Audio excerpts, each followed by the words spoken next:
అనేది పెట్టరాదు కాబట్టి ఈ స్వామివారికి ఇక్కడ ఈ కుడుక రూపంలో గల స్వామివారు మల్లన్న, ఆ గౌరమ్మ రూపంలో కూడా అమ్మవారిని ఇద్దరు వారికి అక్షంతలేసి వారికి ఈ యొక్క మరి ఆరతిచ్చి ఆ గుమ్మడికాయ, తుమ్మలేని గుమ్మడికాయ అంటే ఈ గుమ్మడికాయ అంటే చాలా ప్రాణం మల్లికార్జున స్వామికి. వారి ఆపదలు ఏదున్నా స్వామి నీకు ఇది అర్పితం చేస్తామని మొక్కితే కూడా చాలా బాధలు జరిగి అందరూ ఆయుర ఆరోగ్యంగా ఉంటారని కోరుకుంటూ ఆ యొక్క స్వామివారు చెప్పిన పలుకులు మేము ఈ విధానంగా కళ్యాణం అనేది చేస్తాం.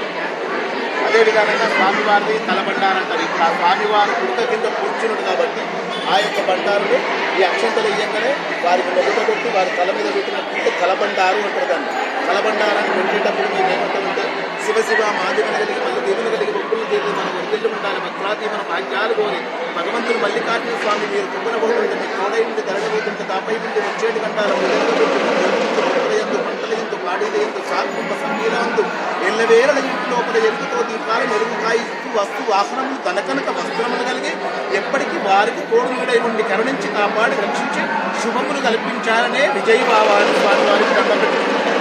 స్వామివారు తలబండారి అంటారు. ఇది తలబండారు అంటారు. స్వామివారి తలబండారంటే ఆ యొక్క స్వామివారు కూర్చున్నటువంటి స్థలం నుండి పెట్టినటువంటి బండారు. ఇది విశేషం.